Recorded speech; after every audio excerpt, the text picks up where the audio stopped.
आणि यानंतर मोठी बातमी गडचिरोलीमधनं। गडचिरोलीच्या रेनलपल्ली भागामध्ये C60 कमांडोज आणि नक्षलवाद्यांमध्ये झालेल्या चकमकीत 4 नक्षलवाद्यांचा खात्मा करण्यात यश मिळालंय।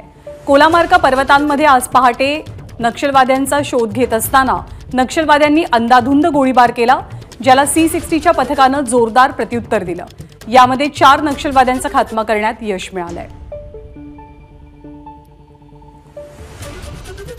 तर गडचिरोलीच्या रेपनपल्ली भागामध्ये C60 आणि नक्षलवाद्यांमध्ये झालेल्या चकमकीत 4 नक्षलवादी ठार झालेले आहेत। कोलामार्का पर्वतरांगांमध्ये आज सकाळच्या दरम्यान ही चकमक झाली।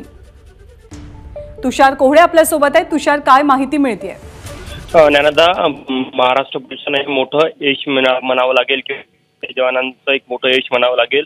गडचिरोली पोलिसांना गुप्त माहिती मिळाली होती की तेलंगणामधनं एक नक्षल्यांची तुकडी ही महाराष्ट्रामध्ये शिरलेली आहे आणि लोकसभा निवडणुकीच्या काळामध्ये ते घातपात करण्याची शक्यता आहे। त्या आधारावर C60 जवानांच्या वरिष्ठ अधिकाऱ्यांनी एक सापळा रचला।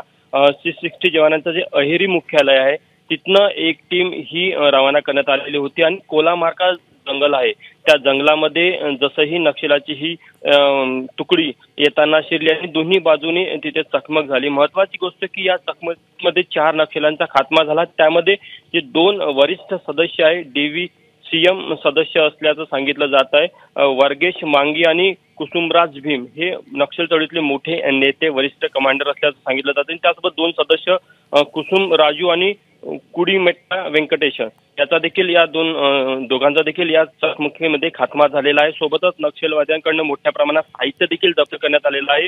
एक मोठं यश म्हणावं लागेल कारण की गोपनीय माहितीच्या आधारे ज्या प्रकारे हा सगळा यशस्वी पद्धतीनं ही सगळी मोहीम राबवण्यात आली। कुठेतरी आधीच असं बोललं जात होतं की लोकसभा निवडणुकीच्या काळामध्ये नक्षली वेगवेगळ्या भागामध्ये घातपात करण्याची शक्यता आहे। तशा सूचना केंद्रीय गृह मंत्रालयाकडून आधीच देण्यात आलेल्या होत्या आणि त्या पार्श्वभूमीवर ही जी घटना घडली किंवा ही जी चकमक झाली हे महाराष्ट्र पोलीस असेल किंवा C60 जवान असेल यांच्यासाठी मोठं यश मानलं जात आहे। आणि आता या संपूर्ण कोलामार्का जंगलामध्ये C60 जवान सर्च ऑपरेशन राबवत आहे। आणखी यामध्ये जे नक्षली पळून गेले त्यांचा देखील शोध घेतला जात आहे।